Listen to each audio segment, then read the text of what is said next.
ઘણા લોકો અંગ્રેજીનો જે શબ્દ છે ને રોમિયો, એનો અર્થ રૂખડ કરે. રોમિયો એટલે રૂખડ. રોમિયો એટલે અંગ્રેજીમાં જે રોમિયો શબ્દ આવે છે, ભટકતો રૂખડ, રૂખડાટી રોમિયો. પણ આપણો જે રૂખડ છે ને રોમિયો નથી, રામિયો છે. એ તો રામમય રૂખડ છે. અને જે રૂખડ હોય, રામિયો હોય, એને કોઈ સમજી ન હોય કે. અને તેથી અપવાદ થતા વાર ન લાગે. કબીરા બિગડ ગયા, કબીરા બિગડ ગયા.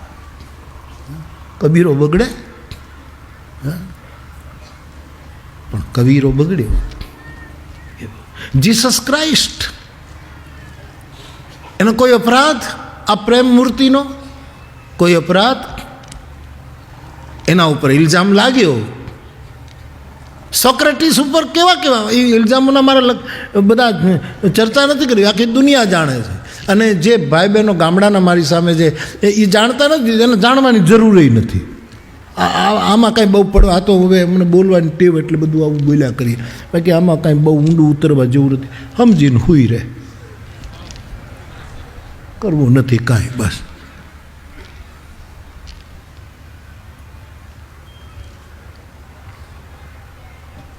નરસિંહ મહેતો એની જ નાતે ઉપવાદો શરૂ કર્યા. અને સાહેબ પ્રયોગો કરીને સિદ્ધ કરવાની કોશિશ કરી. નરસિંહ મહેતાને આ આદમીને જેલમાં પુરાવ્યો. તો જીસસને કલંક આપ્યો, નરસિંહ મહેતાને દુઃખી કર્યા, મીરાને. સાહેબ પછી તો એ વ્યક્તિત્વ જતા રહે ને પછી તો ઘણું સારું લખાતું હોય છે.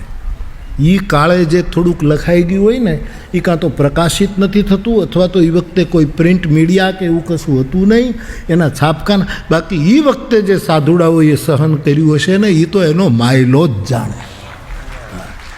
એ તો અત્યારે આપણે સમાધિઓએ દંડવત કરતા હોઈએ પણ એને ઉપાધિ આપવામાં આપણે કાંઈ બાકી નથી રાખતા હોતા.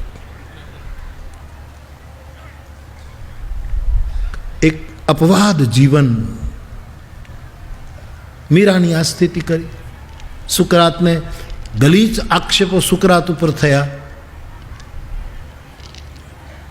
કે એનો વ્યવહાર આવો હતો, એની વર્તણૂક આવી હતી, એ બધાને બગાડતો હતો, આદિ.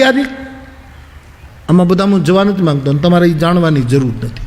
જાણીને દુઃખી થવું એના કરતાં જરૂર જ નથી.